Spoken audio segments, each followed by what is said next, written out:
Bom, irmãos e amigos do canal @TomásSouto33, sejam bem-vindos hoje aqui na Casa Mãe dos Escoceses, no Brasil, com o nosso Paulo Alonso, que é o novo coordenador do Colégio Regional dos Grandes Inspetores Gerais, número 1.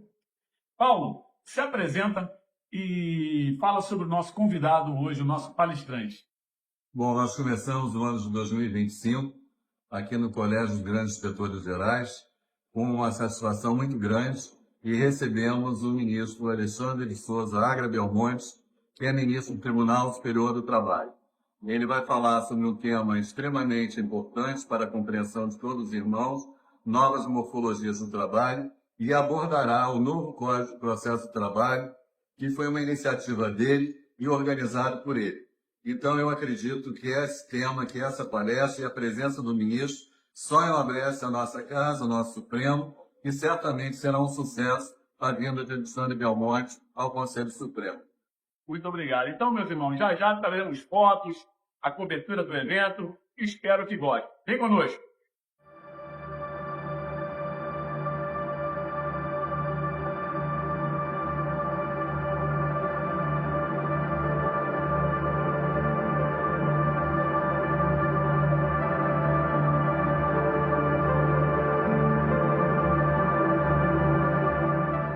Meus irmãos, dará entrada à Câmara o palestrante, Ilustríssimo Senhor Ministro Alexandre Belmonte.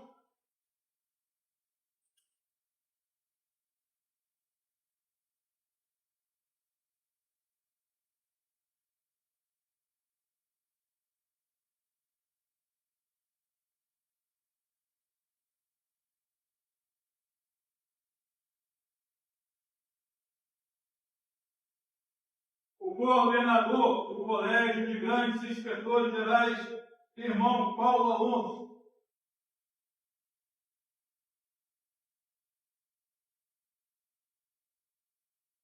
Há algum delegado de turno? Membro efetivo? Atenção, meus irmãos. Representante do Supremo Tribunal Maçônico, irmão Henrique.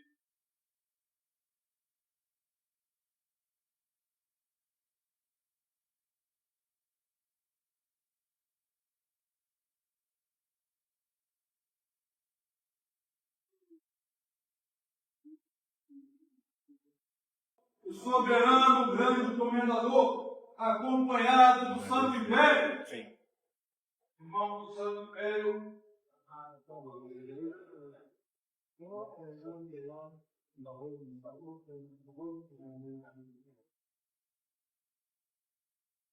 Meus irmãos, o soberano grande comendador, doutor Antônio Carlos Barbosa Ramos,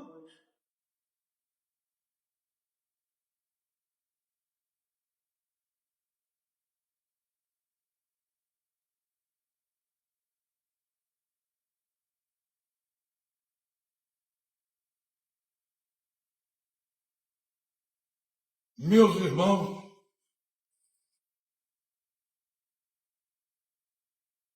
os nossos agradecimentos pela presença nesse dia de uma sessão especial da maçonaria. Esse dia que o Supremo Conselho do Brasil, mãe dos graus filosóficos escoceses no Brasil,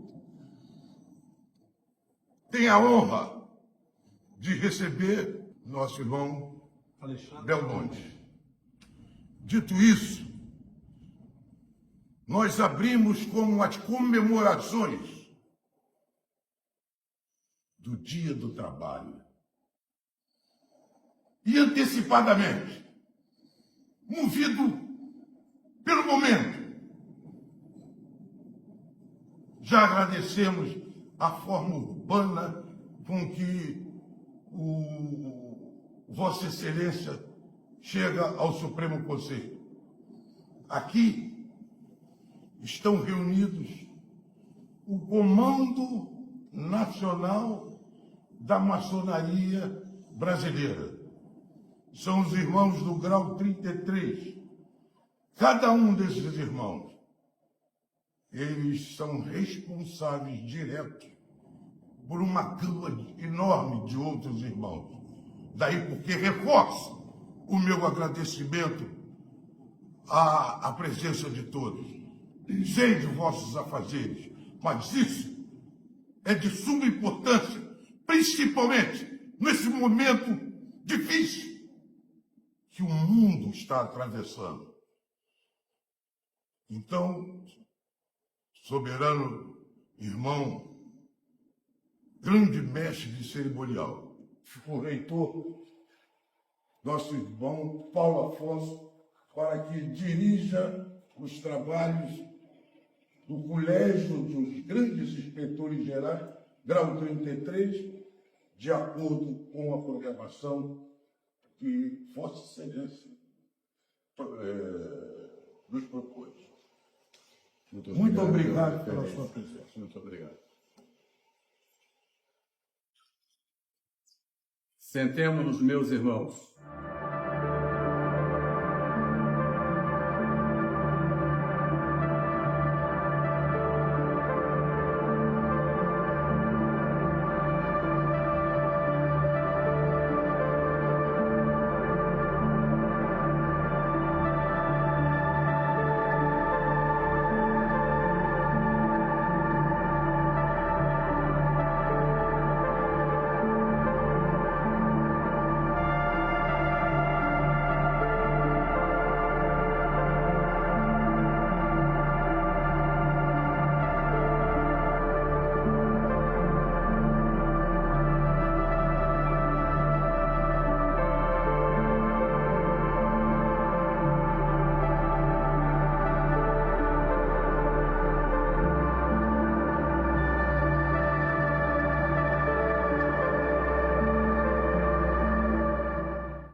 Estamos aqui reunidos para a primeira reunião do Colégio dos Grandes Inspetores Gerais do ano de 2025.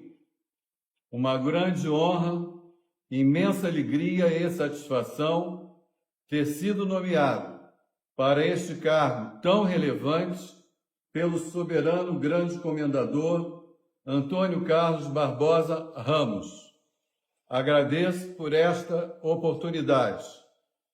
Da mesma forma, também fico grato pela presença do Santo Império, pela presença dos grandes inspetores gerais, dos irmãos, dos convidados e especialmente do nosso ministro.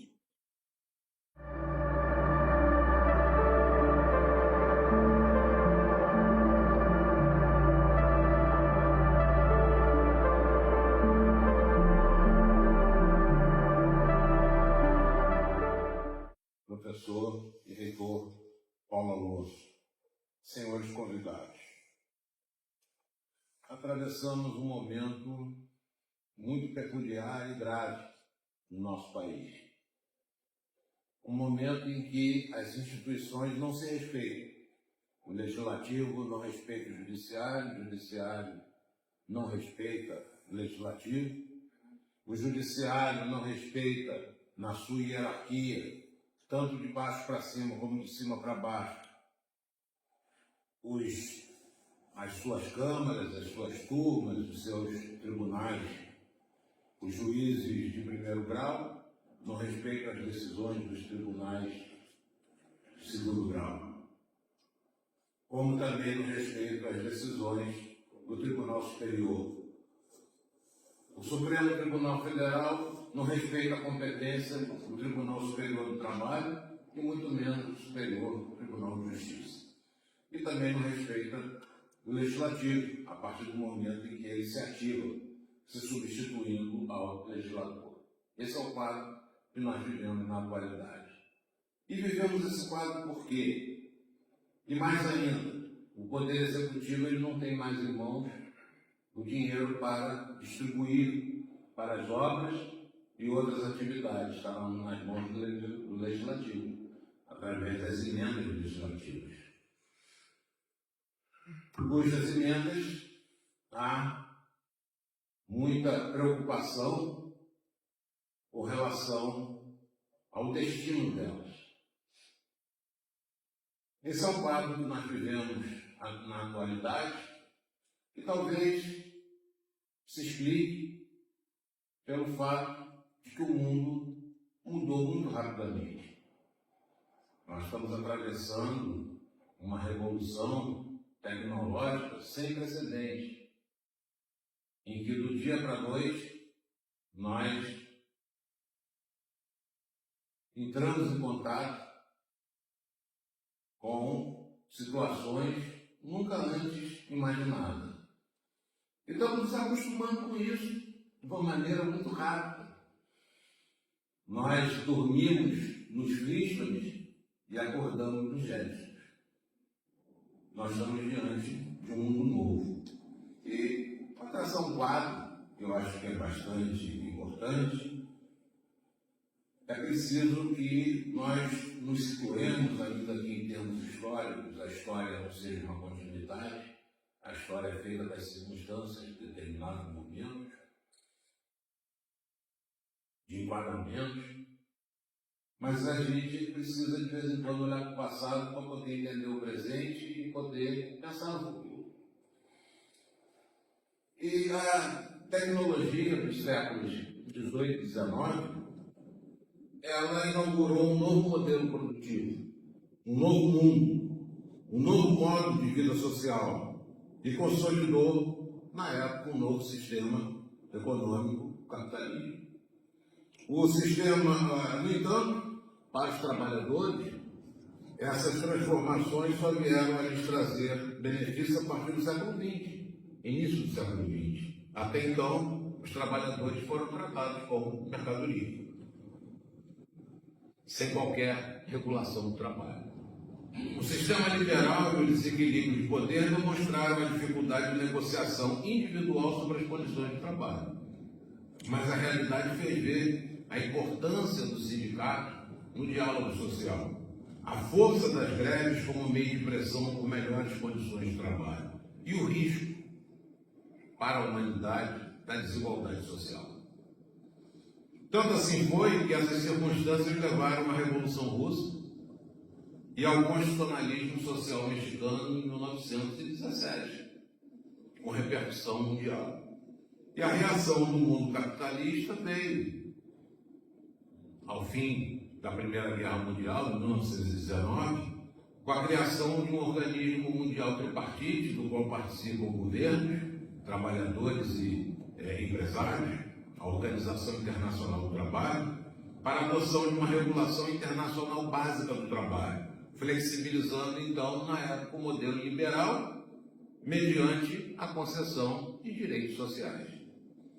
A regulação do trabalho, convencionada nos países membros da OIT, teve por base os valores e circunstâncias daquela época, vigentes em 1919, e era uma época de disrupção, era uma época de um novo mundo, era uma época de uma nova tecnologia, era uma época tão impactante como aquela que nós estamos vivendo na atualidade. Naquele tempo houve um rompimento com o mundo de antes, e agora nós estamos experimentando um rompimento também com o mundo anterior. A regulação daquela época teve por pressupostos a presença física do trabalhador, a divisão e fiscalização do trabalho, o tempo de relógio para a permanência no estabelecimento patronal e a separação entre o tempo de trabalho e o tempo de descanso. Essas eram as diretrizes sobre as quais, ou os princípios sobre os quais, toda a legislação trabalhista foi erigida. Por outro lado, e aí mora o perigo, a proteção ficou centrada tão somente no trabalho subordinado. Quem não tinha horário, um chefe, local definido de trabalho, tarefas diárias a cumprir e vigilância ou controle direto ou indireto da execução do trabalho, permaneceu regulado pela legislação civil, que pressupõe a igualdade das partes. Mas será que esse trabalhador, dito autônomo, ele tem essas condições para negociar o seu trabalho com os mega empresários de hoje em dia? As reuniões anuais tripartites da OIT, que se sucederam no tempo, resultaram em convenções e recomendações, as mais variadas, visando a melhoria e o ajuste das condições de labor adotadas por cada país membro da OIT.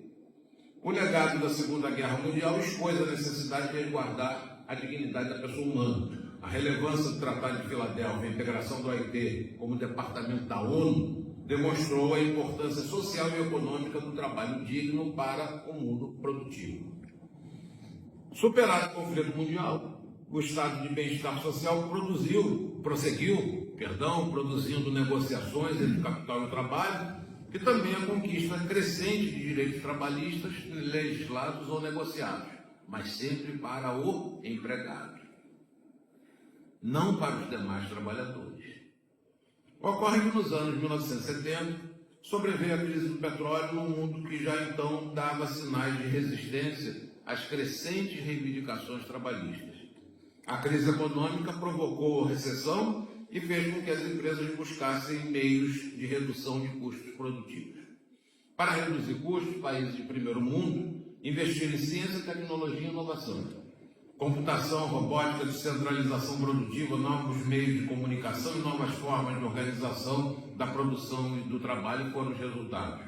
Empresas enxutas, que passaram a buscar a maximização da eficiência e a minimização dos gastos, tornaram-se realidade.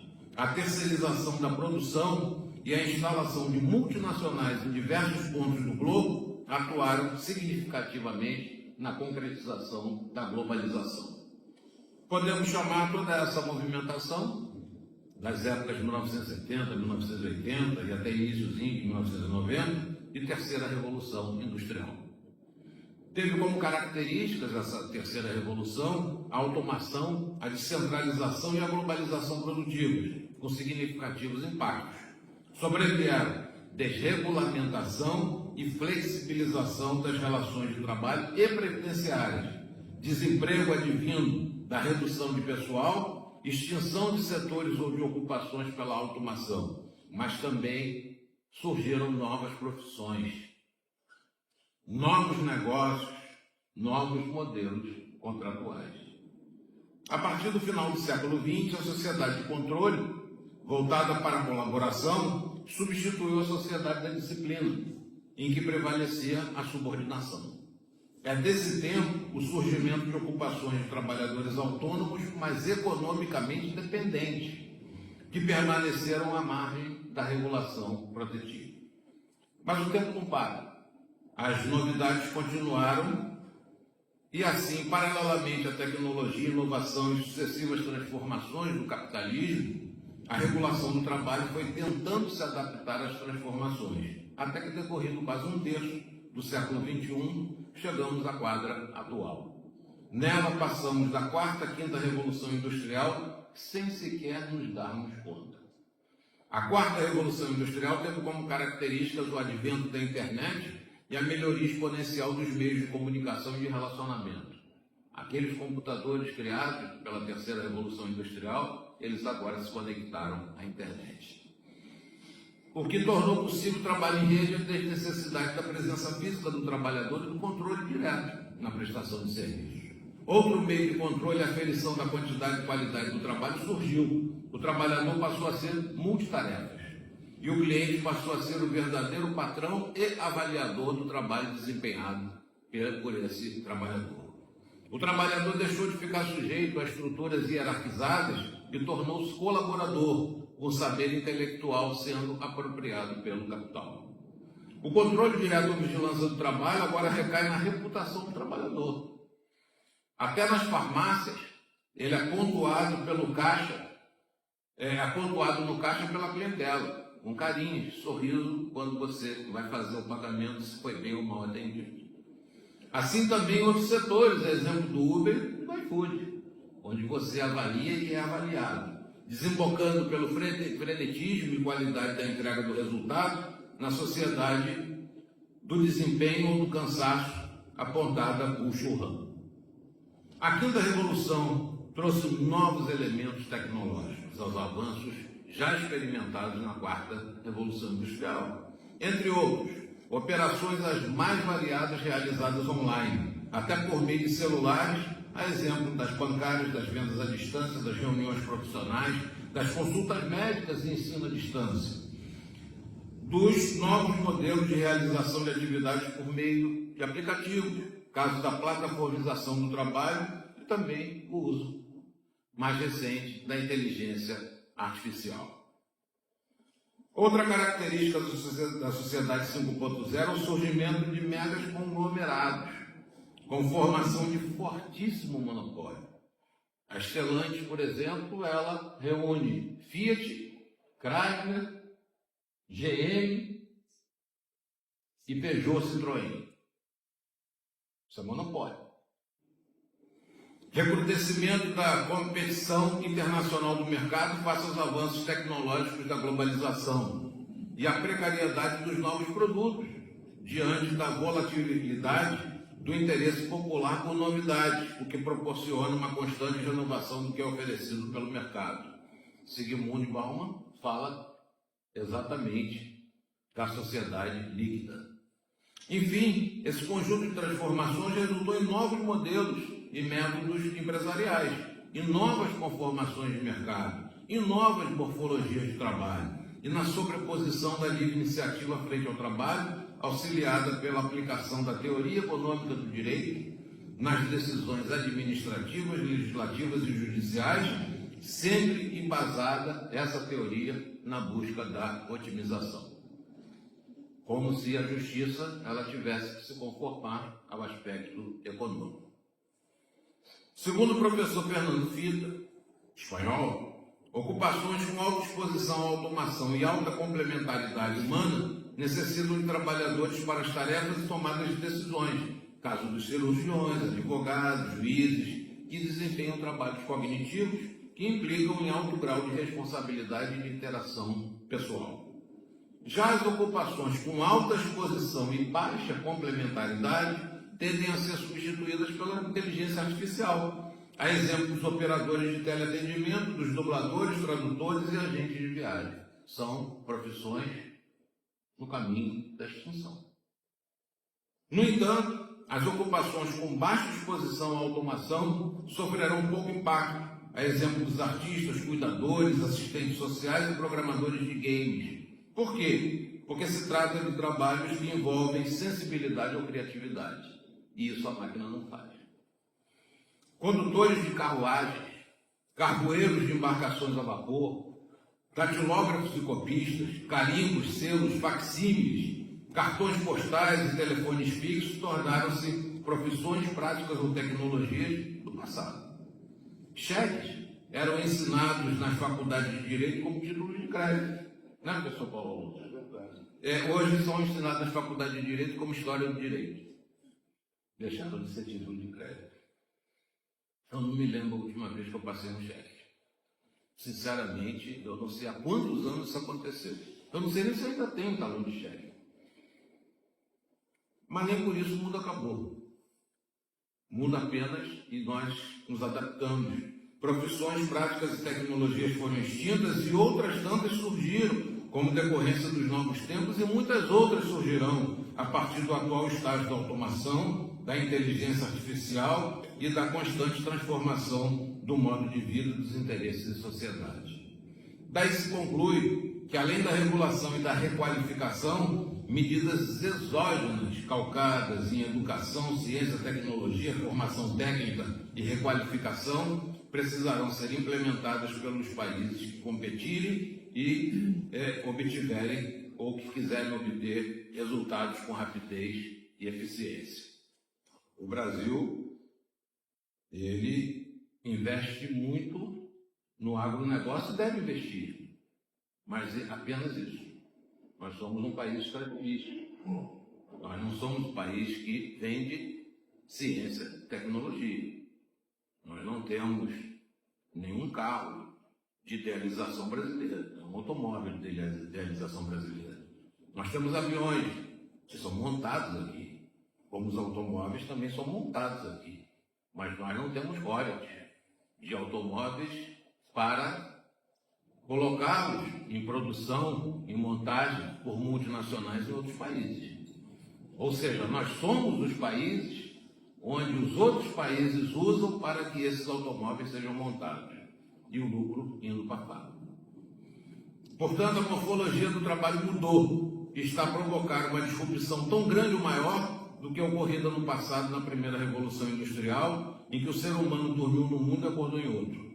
A morfologia do trabalho de agora conta com premissas, valores e conceitos advindos de uma nova realidade com a qual a legislação não contava. O trabalhador permanece sendo a parte frágil na relação de trabalho, e isso não mudou. Mas quem é hoje em dia o trabalhador fragilizado? Como medir os diversos graus de fragilidade? Quem é o vilão e de que proteção os diversos tipos de trabalhadores necessitam? Ninguém discute que o consumidor é insuficiente. O consumidor pode ser rico, pode ser pobre, pode ser remediado, pouco importa, ele é insuficiente. Suárez Batista, com a sua lancha de 80 pés, ele ficar à deriva no meio do mar, uma lancha que ele acabou de adquirir, ele vai conseguir, no juízo, dando moral, pela situação aflitiva pela qual ele vai passar no meio do mar com receio de naufragar.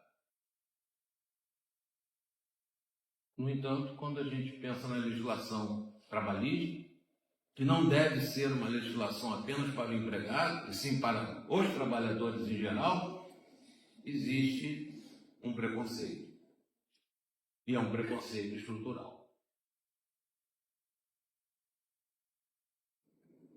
Mas então, quem é o vilão e de que proteção os diversos tipos de trabalhadores necessitam? Salvo Nunes de Carvalho Almeida e Maria Lirida Calon de Araújo Mendonça observam que até o século XXI, o século XIX, a ameaça repousava nas sociedades escravocratas. No início do século XX, era um trabalho fabril desgastante e o desemprego. No decorrer das décadas de 80 e 90, era a informalidade. Arthur Gomes apontam como vilão a exploração das múltiplas formas de trabalho que são utilizadas para precarizar e colocar em xeque o sistema jurídico laboral. PJ, pejotização, microempreendimento individual, colocar uma mochila nas costas para fazer entrega e dizer que esse sujeito é um empresário, que esse sujeito é um microempresário. O empresário é aquele que tem um negócio próprio. E ele desenvolve esse negócio próprio, talvez até tenha empregado no desenvolvimento desse negócio próprio. Aquele que está com mochila nas costas fazendo entrega, o negócio é dele? Ou ele está trabalhando para os outros?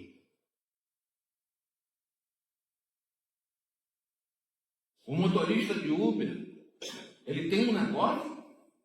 Ou o negócio é da plataforma de Uber, que não precisa sequer comprar o carro, usa o carro dos outros, também não quer, também, nem pagar o seguro.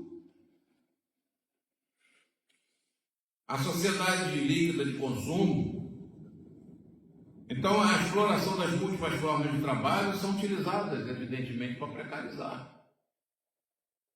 É a prestação de serviços, onde você tem, no entanto, trabalho subordinado, por horário, outras situações mais. É o contrato por escrito, que diz coisa diferente da realidade, prevalece o que está escrito, não a realidade.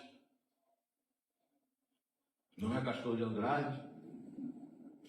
A sociedade líquida de consumo, vislumbrada por Bauman, a computação, a rede, a telemática, a inteligência artificial, a relação direta do trabalhador com o consumidor, intermediada por plataformas, o trabalho à distância, os mercados globais, a multiterceirização, a fragmentação do coletivo e dependência econômica do trabalhador são as circunstâncias atuais do mundo do trabalho. E, portanto, a legislação ela precisa se ajustar a essas características. Não estamos mais em 1919.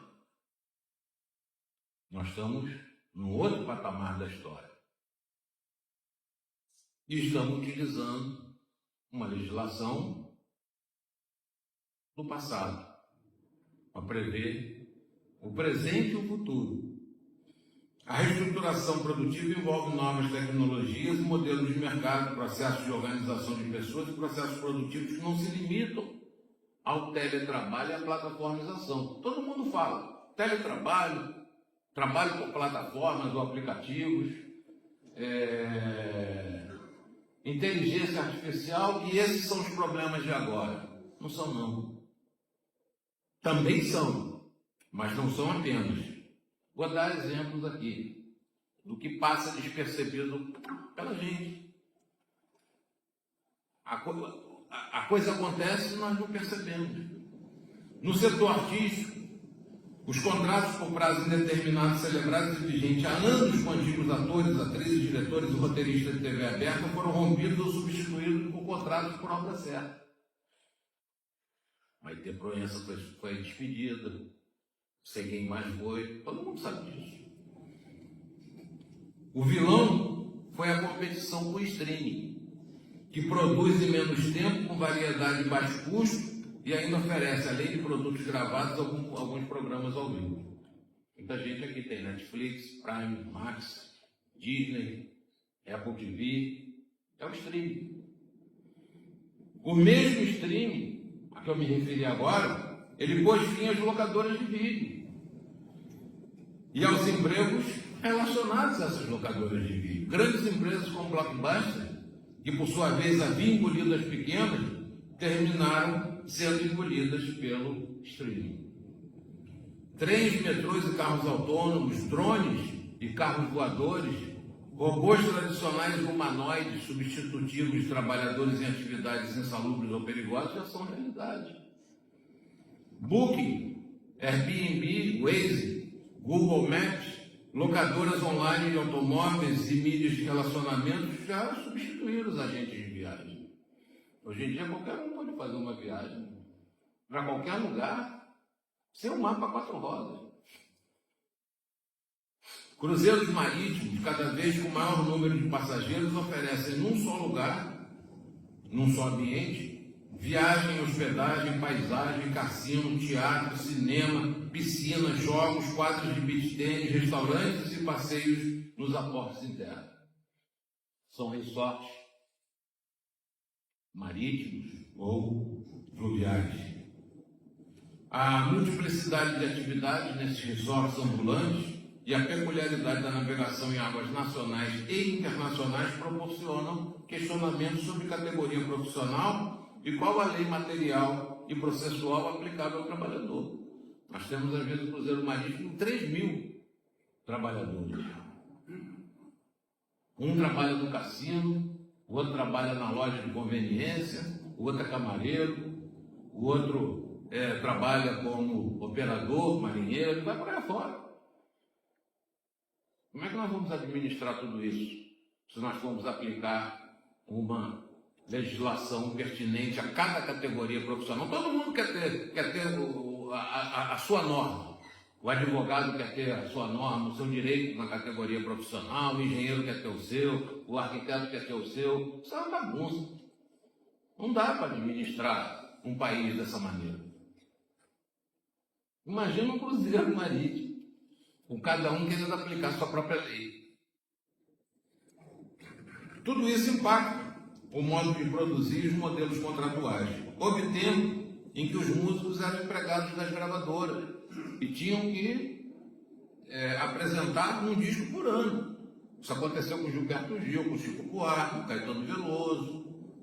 Houve tempo em que se tornaram independentes.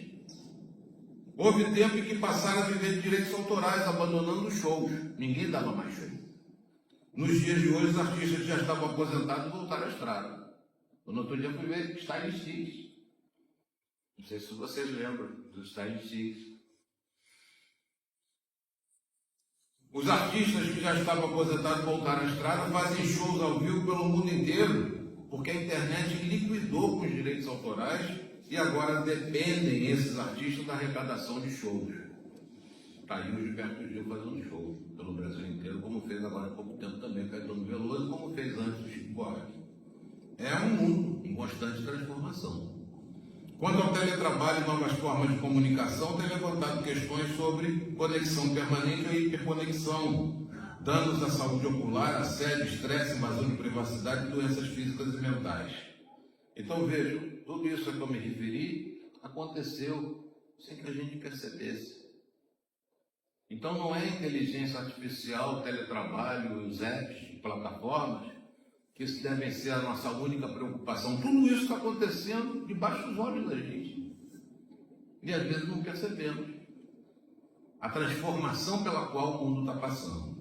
Lá do outro, a desnecessidade de deslocamento diário para o local de trabalho, pela possibilidade de realização parcial ou total do trabalho à distância e aumento do tempo livre do trabalho, tem gerado questões mundiais como a redução das horas de trabalho. E no Brasil está se discutindo aí entre 6x1, 4x3.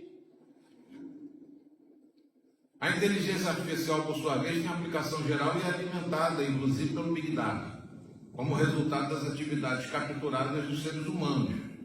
Aqui, toda vez que nós falamos dos pensamentos, ideias, desejos, fotografias, expressões, trabalho, ciência, podendo, assim, fazer predições, invadir a privacidade e tomar decisões muitas vezes viciadas por um programa racista, xenófobo ou genericamente discriminatório para efeito de contratação, produção, avaliação, promoção e demissão.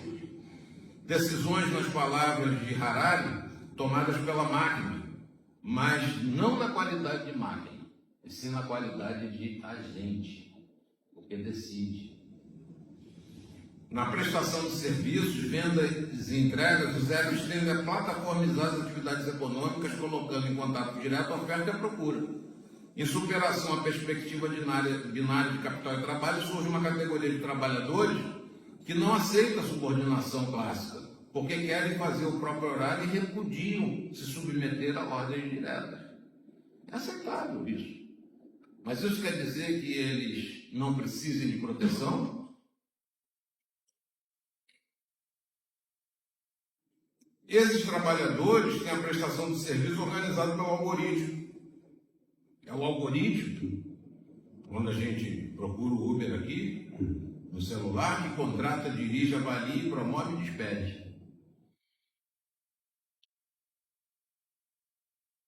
Mas eles estão sem qualquer tipo de regulação, o que é ruim para a gente. Porque nós, daqui a pouco tempo nós vamos depender de Uber. Táxi vai acabar. E se eles quiserem fazer greve, nós vamos ficar sem transporte. Os motoristas de caminhões, não tem muito tempo, pararam o país. Mas eles são autônomos. E aí eles podem fazer greve sem avisar com 48 horas de antecedência que vão fazer greve. É aí que mora o perigo. A falta de regulação, ela nos protege. Protege o trabalhador, mas também protege a sociedade. Que normas, então, precisam ser produzidas ou revistas diante da nova realidade da morfologia de trabalho? A regulação trabalhista precisa dialogar com as características dos dias atuais, passando a enxergar um modelo de regulação capaz de estimular, reprimir ou impor ajustes à reestruturação produtiva e suas consequências, capaz de investir, tal como ocorre com as microempresas, nas diferenças entre pequenas, médias e grandes empresas, capaz de tributar pelo lucro e não pela folha, capaz de perceber quais trabalhadores precisam de proteção e de que tipo, capaz de estimular, diante do crescimento do individualismo, o diálogo entre as categorias econômica e profissional. Na Europa, por enquanto, a reação trabalhista às tecnologias tem desembocado na regulação dos impactos da inteligência artificial, do teletrabalho, da plataformização digital e na revisão do conceito de subordinação. Subordinação não significaria, atualmente mais, apenas o cumprimento de ordens, estabelecimento de horários, hierarquização, ou seja, nós teríamos uma outra definição mais elástica, mais flexível na atualidade para a subordinação. E talvez até diversas formas de subordinação ou diversos graus de subordinação. No Brasil, a Constituição Federal impõe regras de proteção e automação aos trabalhadores, exceto quanto à proteção de dados. Mas exceto quanto à proteção de dados, ainda não se tem resposta legislativa à regulação dos impactos causados pela computação, pelos aplicativos, pela inteligência artificial e pela robótica nos modelos contratuais.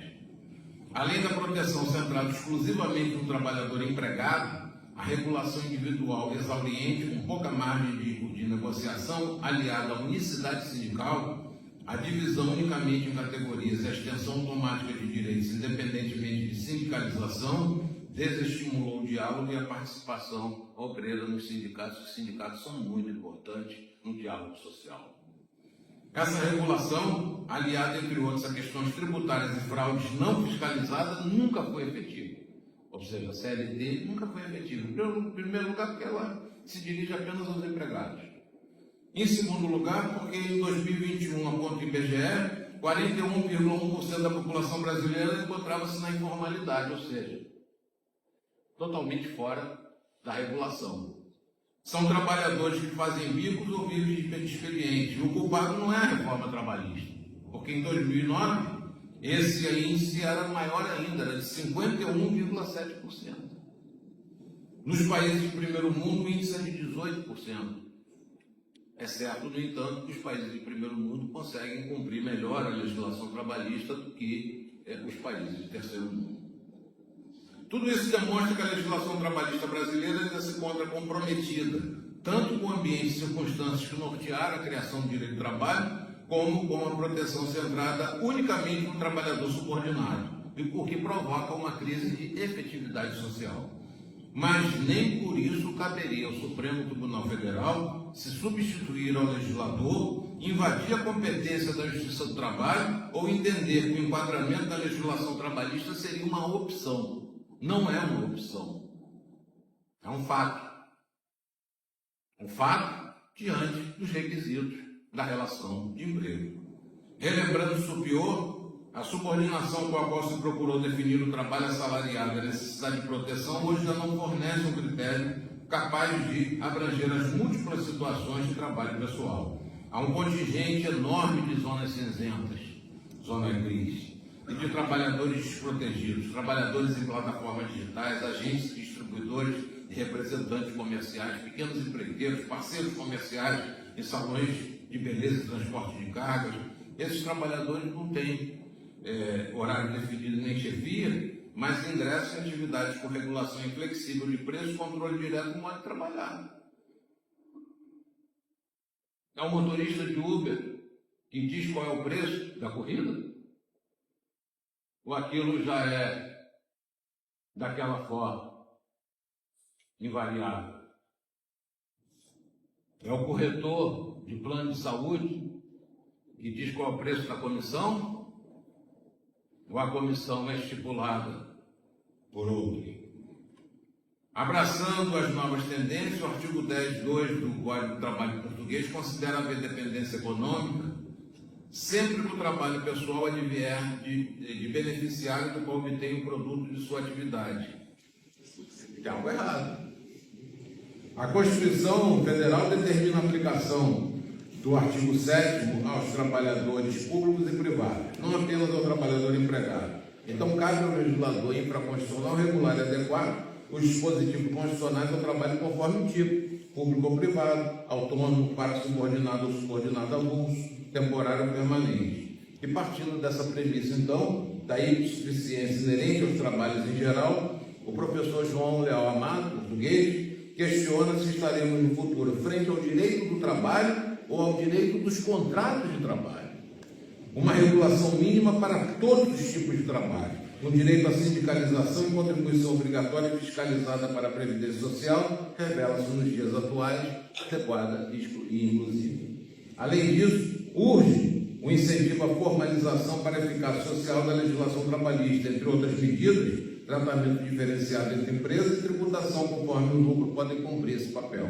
Um novo critério para a regulação trabalhista se impõe: dependência econômica do trabalho para empresas com regras inflexíveis de preços e execução do trabalho como critério distintivo da proteção diferenciada e adequada conforme o tipo de trabalho. Com o tempo, nós passamos a entender que subordinação era cumprimento de ordens. Não. O que determina a fragilização do trabalhador é a dependência econômica. E o que vem a ser dependência econômica? Todo mundo acha que está no bolso. Não é isso, dependência econômica. Dependência econômica é você não poder controlar o meio produtivo. Toda vez que você não pode controlar o meio produtivo, porque o meio produtivo não lhe pertence, porque você não é um empresário, é que você está diante da dependência econômica, que pode ser maior, pode ser menor. E aí nós vamos proteger mais ou menos, dependendo do grau de dependência que possa ocorrer. E, finalmente, a gente precisa se preocupar aqui no Brasil em reestruturar o sistema sindical. É importante ter um canal atualizado e eficiente de diálogo entre os interesses do Estado, dos trabalhadores e da livre iniciativa. É o que acontece na OIT. Aqui nós temos 9% de participação dos trabalhadores nos sindicatos. 9% é a participação, 9% é a participação. Mas, no entanto, apesar deles não participarem, isso quer dizer que eles não contribuem pela falta de participação, eles são aquinhoados com todos os benefícios dos acordos e convenções coletivas que forem feitos ou das sentenças normativas que forem produzidas pela Justiça do Trabalho. Recebem os benefícios, mas não participam da sindicalização, ou seja, não participam do diálogo social. E por isso, a gente não vê, em relação aos sindicatos, novidades. Eu estou falando aqui que nós precisamos ter uma legislação. Aí, quando eu falo legislação, eu estou falando de alguma coisa que sai do Poder Legislativo, do Congresso. Mas será que as categorias econômica e profissional, elas não podem, entre si, apresentar novidades para a novidade?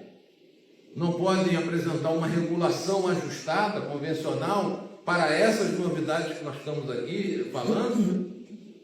Uma proteção adequada ao tipo de trabalho que se verifica? Eu creio que sim, é possível. Mas a partir do momento que o trabalhador não participa do sindicato, isso não vai acontecer. Temos 17 mil sindicatos. No Brasil, ao contrário do que acontece em outros países, é uma escolha legislativa. Eu não vou criticar, apenas observar que nós temos uma legislação muito peculiar em que nós temos empresários sindicalistas. Tanto o trabalhador, ele está inserido nos sindicatos de trabalhadores, como os empresários estão inseridos nos sindicatos de categoria econômica para que eles possam fazer os ajustes correspondentes. Mas enquanto nós tivermos a unicidade sindical, nós vamos ter o paradoxo de ter uma quantidade absurda de sindicatos. A unicidade sindical deveria importar em poucos sindicatos entre categorias profissional e econômica, mas acontece exatamente o contrário aqui no Brasil. Enfim, nós estamos diante de um modelo ultrapassado, mas isso não significa que o Supremo Tribunal Federal possa, em situações que não correspondem à constitucionalidade, ou seja, que corresponde à relação de emprego, requisitos de relação de emprego, que corresponde a formar ou não formar pessoa jurídica, a terceirizar ou não terceirizar, que o Supremo Tribunal possa, decidindo essas questões que não são constitucionais, invadir a competência da Justiça do Trabalho. Porque assim como invade a competência da Justiça do Trabalho, invade outras competências. E as competências, elas devem ser absolutamente respeitadas entre os poderes e dentro dos poderes, entre as instituições que compõem. Muito obrigado.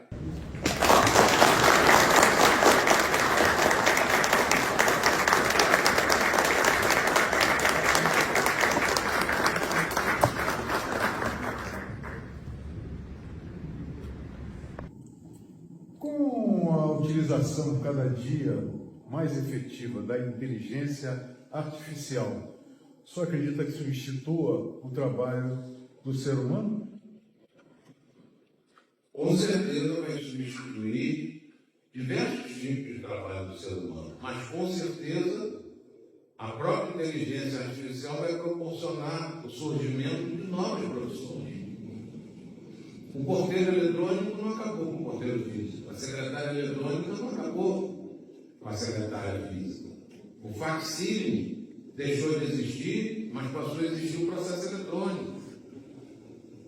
O correio deixou de fazer todas as entregas que ele fazia em época, mas substituído, que foi em grande parte pela mensagem eletrônica, pelo e-mail, mas nem por isso o correio deixou de existir. Ele vai se ajustar a uma nova realidade. Né? E nós já estamos vendo o correio ele se transformando num grande SEDEX. Assim como temos a Amazon e outras empresas que fazem, na verdade, entrega. E talvez o correio possa fazer essas entregas até com uma eficiência muito grande, chegando a lugares aonde a Amazon não vai chegar. Chegando a lugares, inclusive, de grande risco. Porque ele tem um know-how já em relação a isso que nenhuma outra empresa pública ou privada pode ter. Mas vai haver substituição? Vai. Aliás, na Veja, se eu não me engano, desta semana, a matéria de manchete é exatamente essa. Se a inteligência artificial vai acabar com os empregos. E ali tem um cálculo, eu não sei de onde tirar, que 92 milhões de empregos vão acabar e 170 milhões vão substituir. 92 milhões é a nossa população ativa. Eu não sei como que 92 vai acabar e vai acabar, ninguém mais vai trabalhar. Eu tenho a impressão que esse cálculo foi realmente muito mal feito. Né? Não deve ser 92 milhões, que não seja. A nossa população economicamente ativa é de 92 milhões. Então, e desses 92 milhões não são todos empregados, não. Então, acho que não. Mas, de qualquer maneira, o que ali demonstra é que nós vamos ter o dobro, talvez mais do que o dobro, de profissões que vão acontecer. Eu, no início da minha carreira, o meu primeiro emprego foi como datilógrafo. Não existe. Temos profissões que surgiram com a modernidade, analista de sistema, operador de drone, são profissões que apareceram.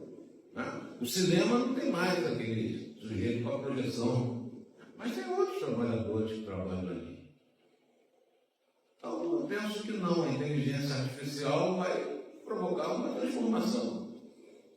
Realmente vamos ter uma transformação muito grande, mas não vai deixar de acontecer.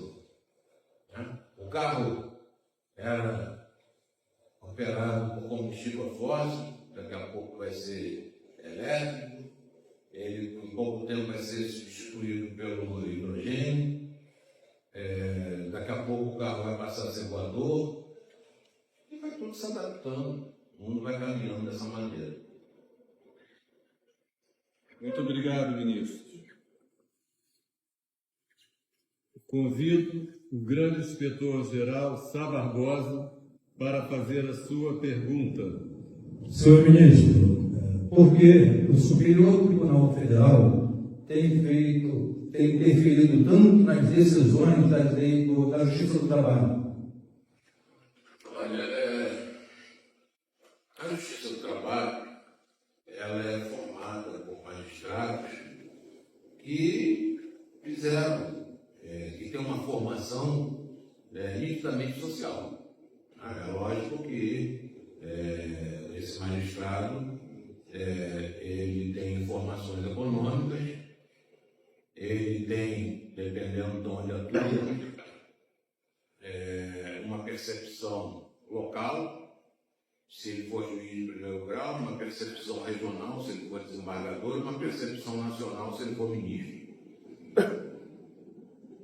Mas ele tem realmente uma preparação basicamente social.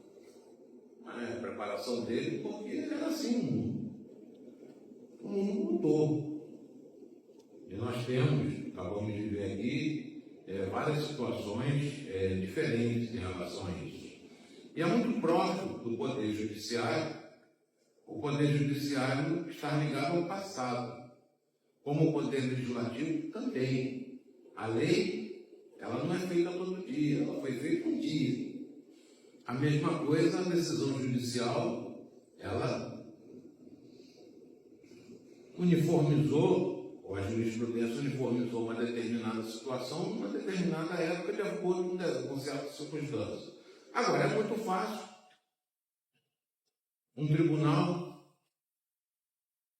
em tese, porque aí eu não vou falar de uma situação que vai em recurso extraordinário, mas o tribunal, em tese, no controle concentrado de constitucionalidade, sem as barreiras daquele processo, enxergando apenas aquele momento histórico, produziu uma decisão. E aí não seria apenas o Supremo Tribunal Federal. Qualquer ser humano desvinculado de laços anteriores, ele vai produzir alguma coisa que vai ser talvez concernente para aquele candidato, mas ele tem que pensar naquilo que ele está fazendo. Porque a partir do momento que eu começo a reconhecer que que o direito do trabalho é uma opção e que os trabalhadores, que eu posso simplesmente pensar em PJ e outras coisas mais, eu vou quebrar o sistema previdenciário. Porque o sistema previdenciário foi todo montado nessa ideia do trabalhador como fato e não do trabalhador como opção. Lá atrás, o Supremo Tribunal Federal decidiu que a aposentadoria não compra contrato de trabalho, contrariamente às decisões do Tribunal Superior do Trabalho da época. Isso é bom? Foi uma decisão em tese. Aí veio a pandemia. Como o trabalhador, atingindo o tempo de aposentadoria voluntária, ele não precisa se aposentar, ele continua na empresa. Aí, principalmente na empresa pública, sociedade economista, etc. Então ele continua. Resultado, quando veio a pandemia, diante de redução de horas de trabalho, ou diante de suspensão do contrato, ele não pôde receber, porque ele já recebia o benefício da aposentadoria, não podia receber os benefícios. Olha o que a decisão provocou, a decisão em tese. Esse é o perigo da decisão em tese. Por outro lado, talvez as decisões da Justiça do Trabalho tenham também se baseado no fato de que é preciso renovar o mercado de trabalho. Aquele que atingiu o tempo de aposentadoria, ele deve dar lugar a outra pessoa, principalmente. Enfim,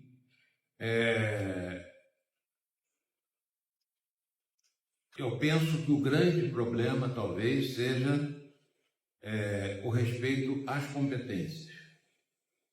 O ministro Aires Brito, aposentado, há pouco tempo, lá no Tribunal Superior do Trabalho, ele falou o seguinte: quem entende direito do trabalho é a Justiça do Trabalho, e não o Supremo Tribunal Federal. Lembrando que ele é o ministro do Supremo Tribunal Federal. Saindo do Supremo Tribunal Federal. Isso. Agradeço a Vossa Excelência, ministro Alexandre Belmonte, pelas respostas tão lúcidas e aos grandes inspetores gerais pelas perguntas que lhe foram formuladas.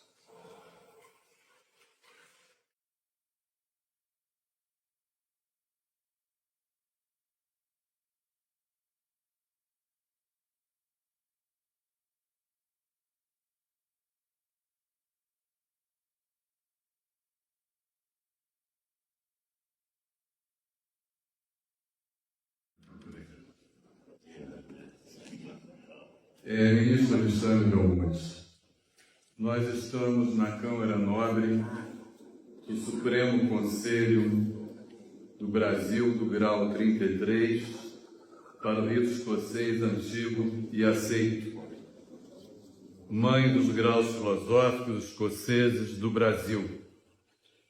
Nossos objetivos, ministro, nossos princípios são com o princípio criador do grande arquiteto do universo.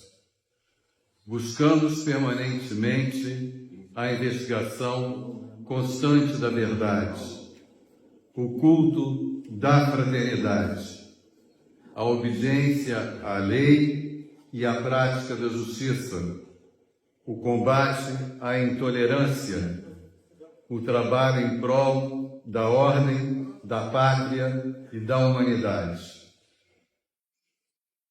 Eu falei essas questões, abordei esses tópicos, porque como Vossa Excelência é profano, ou seja, não compõe, não integra a nossa ordem maçônica, eu julguei por bem falar um pouquinho sobre os nossos objetivos. Mas o que eu gostaria mesmo de dizer a Vossa Excelência é da nossa satisfação, da nossa alegria, da nossa honra em receber não apenas um magistrado brilhante, que passou em primeiro lugar no seu concurso para juiz, que foi promovido por merecimento a desembargador do Tribunal Regional do Trabalho da Primeira Região e que foi nomeado há quase 13 anos ministro do Tribunal Superior do Trabalho, onde, com a sua inteligência viva e brilhante, com a sua capacidade jurídica, com o seu desenvolvimento humanístico, tem criado possibilidades para que a justiça do trabalho ela seja de fato desenvolvida como uma justiça social e que atenda aos interesses do povo brasileiro e que atenda a todos que chegam até lá com seus processos. Sabemos que a justiça muitas vezes é lenta e muitas vezes o cidadão comum não compreende determinadas ações, determinados acordos, determinadas decisões que a própria justiça emite. Mas é importante sabermos que no Tribunal Superior do Trabalho existe um ministro carioca que procede com a sua consciência os seus votos, os seus acordos e legisla com total imparcialidade e isenção em prol do cidadão brasileiro. O orador citou aqui um fato bastante interessante e curioso que eu vou ressaltar. A minha amizade com o ministro Alexandre Belmonte é desde o colégio, assim como a minha amizade da sua esposa e a minha também originam do mesmo colégio. Uma foi fazer Direito, que é a Cristina, e a Cláudia, minha mulher, foi fazer Engenharia. Mas eu era reitor do Centro Universitário da cidade e nós conseguimos, na época em que eu convidei o Alexandre para ser coordenador geral do curso de Direito, nós reunimos naquela época 11.000 alunos matriculados no curso de Direito. 11.000 alunos matriculados no curso de Direito, de um total de quase 39.000 alunos matriculados em todos os cursos dessa universidade. E o Alexandre criou um projeto pedagógico que eu gostaria de ressaltar e de enfatizar, um projeto pedagógico dinâmico, moderno e que atendesse os anseios de todos aqueles alunos que estudaram conosco naquela ocasião. Eu me lembro perfeitamente que eu estava vindo de uma viagem a Cuba, onde eu fui assinar um acordo de cooperação com o Ministério da Educação de Cuba e fui chamado para voltar imediatamente ao Rio, porque no dia seguinte chegava à nossa universidade uma comissão do Ministério da Educação que iria avaliar as condições de oferta do curso de Direito.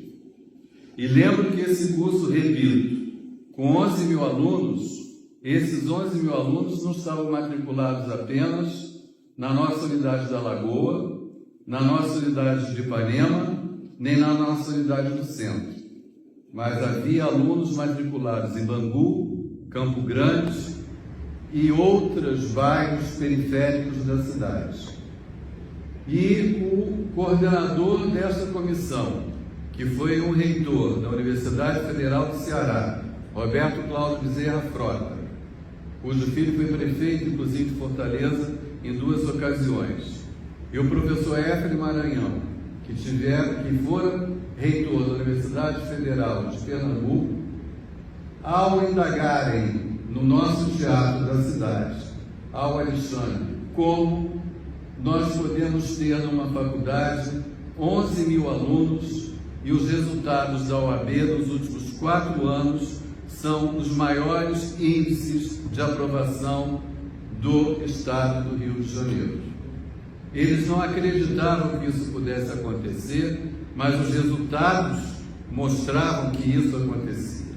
Então, o Alexandre foi sabatinado com todos os seus coordenadores adjuntos e ele comprovou, simplesmente porque que o aluno que vem de Bangu é um aluno diferente de Ipanema e da Lagoa. Esse aluno da Lagoa e de Ipanema, ele teve possibilidade de estudar em colégios melhores do que aqueles que vêm da periferia. Mas por que existia essa aprovação? Porque o Alexandre fez com que existissem provas permanentes em todas as unidades que pudessem fazer a isonomia do conhecimento entre alunos dos bairros periféricos com os alunos da Zona Sul. E o nosso curso de Direito acabou tendo a sua renovação de reconhecimento com a nota máxima do MEC. Então, esse esforço que o Alexandre fez em fazer com que o curso de Direito, com 11 mil alunos, não são 100 alunos, são 11 mil alunos, ele fosse reconhecido pela Ordem dos Advogados do Brasil, pelo IAB e por todos os tribunais. E o índice de aprovação desses alunos em concursos públicos foi algo, assim, surpreendente e assustador. Então, eu tenho essa dívida de gratidão ao meu amigo Alexandre, coordenador, por ter feito um trabalho absolutamente magistral. Mas todos os trabalhos que o Alexandre faz não são magistrais apenas na área acadêmica. Ele se formou em Direito, fez especialização, mestrado, doutorado. Agora, este ano, no começo do ano, defendeu a sua tese de pós-doutorado na tradicionalíssima Universidade de Coimbra, porque o Alexandre é aquela pessoa que vive para estudar, que vive para fazer uma análise comparativa do direito norte-americano, europeu e até mesmo asiático. O Alexandre ele tem uma capacidade de atrair o estudo e fazer imersões nas suas leituras e de forma muito serena e muito cândida passar todo esse conhecimento para os alunos da graduação e do pós-graduação estrito sensu, que ele coordena em Brasília, numa instituição que é de referência. Para minha alegria e para minha sorte, eu diria, nós temos uma proximidade muito grande. Aliás, no domingo de Páscoa nós estávamos almoçando, comemorando os 2 casais da Páscoa, e nós estamos falando, soberano, justamente deste dia de hoje, das expectativas que ele tinha em de conhecer o nosso templo maçônico, e eu dava algumas palhinhas sobre o trabalho que nós desenvolvemos aqui, buscando sempre a justiça social, a equidade, a tolerância entre as pessoas e tudo mais.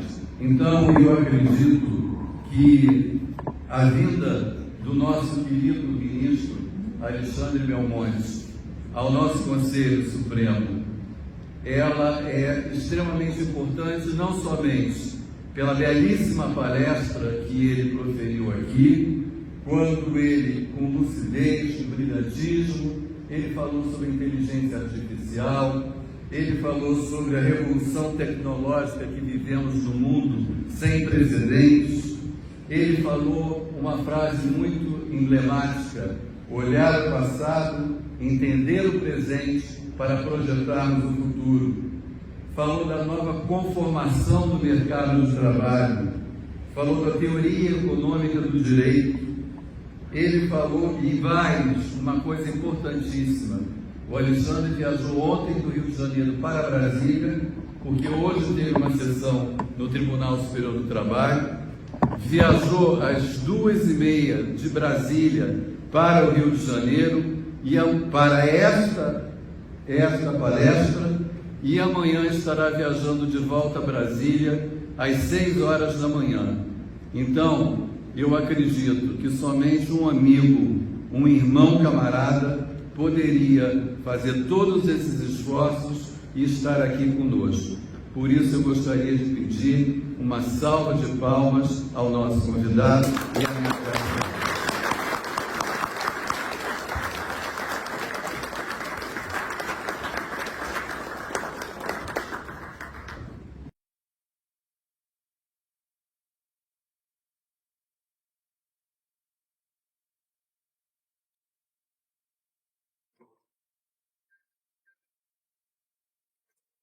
Com prazer, passo a palavra ao soberano grande comendador Antônio Carlos Barbosa.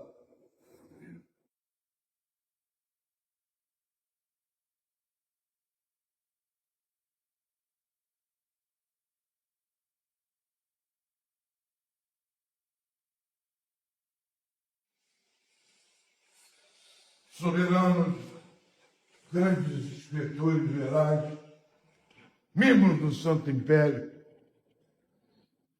demais presidentes de corpos, delegados de tudo, irmãos, grau 33, excelentíssimo senhor ministro Alexandre Agra Belmonte,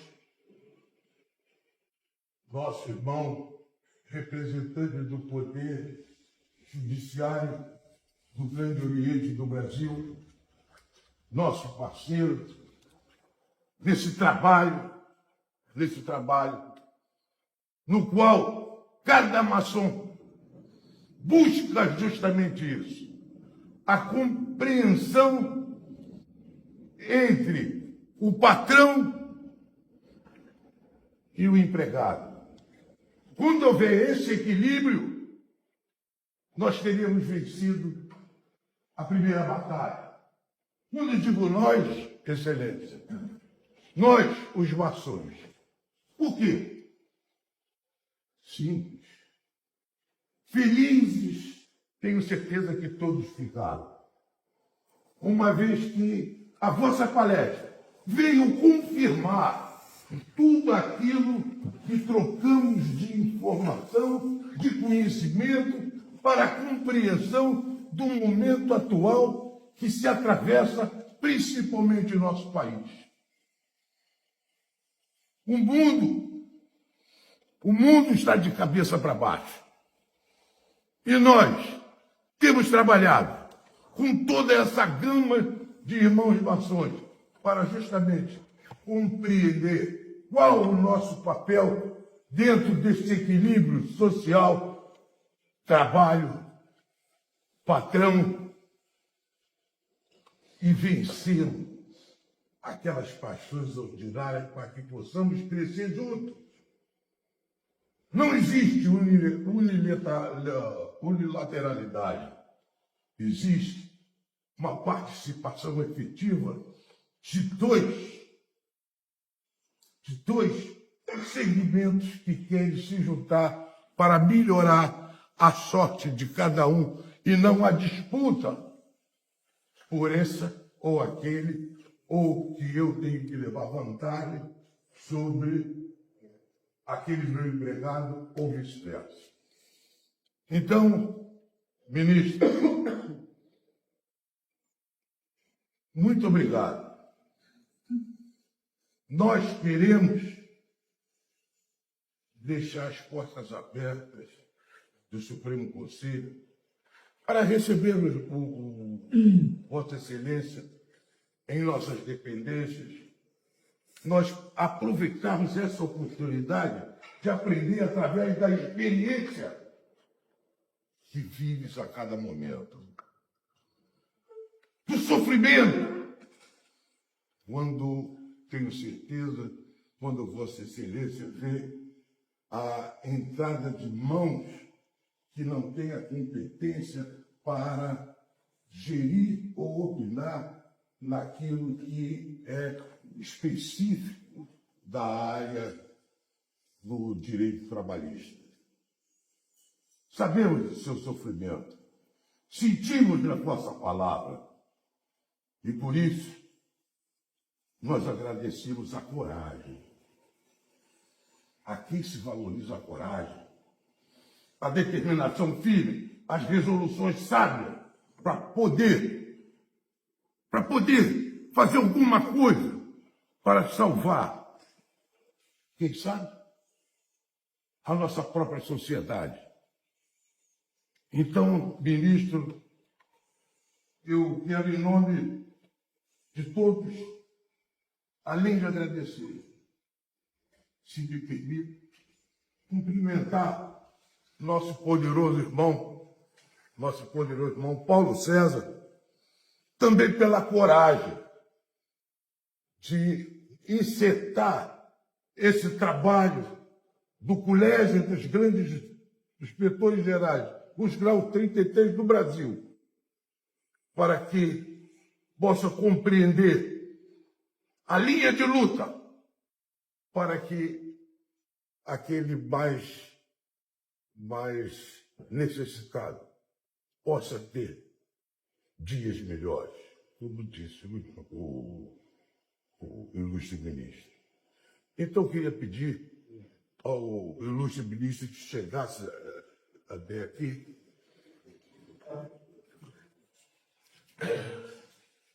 Meu irmão, me permite chamar de irmão, senão. Obrigado. Poder ler.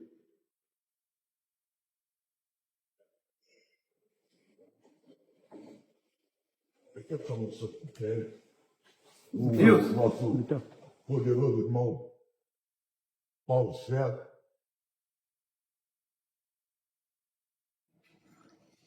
Como penhor da nossa gratidão, nós vamos dar a nossa pirâmide ao irmão. Por isso eu pedi licença para chamar Vossa Excelência de irmão. Irmão de ação, irmão de intenção, irmão de objetivo. Por favor. Homenagem do Supremo Conselho do Brasil, do grau 33 para o rito escocês antigo e aceito. Mãe dos graus filosóficos escoceses no Brasil. O Supremo Conselho do Brasil rende suas mais sinceras homenagens e expressa profunda gratidão pela brilhante palestra proferida, que tanto enriqueceu os trabalhos e fortaleceu o conhecimento de nossos irmãos. Sua presença, sabedoria e dedicação à transmissão do conhecimento iluminam os caminhos daqueles que, como nós, buscam incessantemente o aperfeiçoamento moral, intelectual e espiritual. Receba esta singela recordação como símbolo do nosso apreço, respeito e reconhecimento, com votos de contínuo sucesso em sua trajetória. Rio de Janeiro, 29 de abril de 2025, Supremo Conselho do Brasil. Soberano, mostra para ele que está tudo registrado aqui dentro. Excelência, nós queremos que guarde isso por nossa recordação, como disse anteriormente, pela coragem e pela sua luta. Parabéns. Parabéns.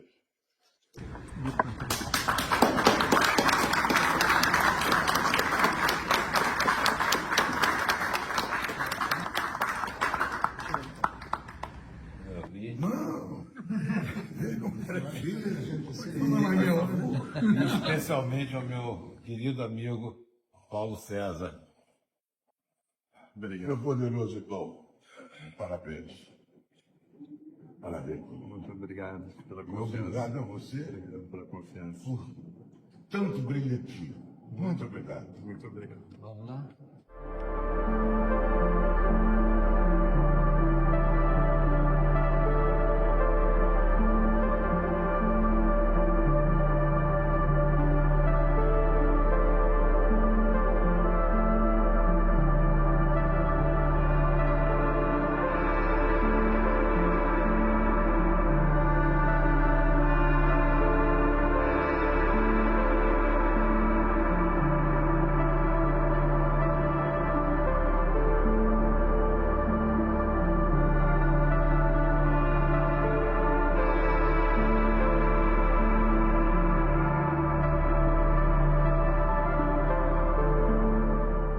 Bom, excelentíssimo ministro Belmonte, atendeu as expectativas? O que você achou dessa experiência aqui no Supremo Conselho do Brasil, a casa-mãe do rito escocês antigo e aceito?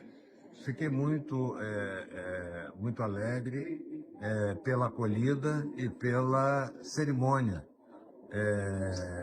com que foi recebido. Eu penso que a tradição é muito importante e ela faz com que nós nos sintamos mais nobres, independentemente de qualquer cargo que possa ser ocupado. Perfeitamente. O nosso agradecimento e muito obrigado. Obrigado.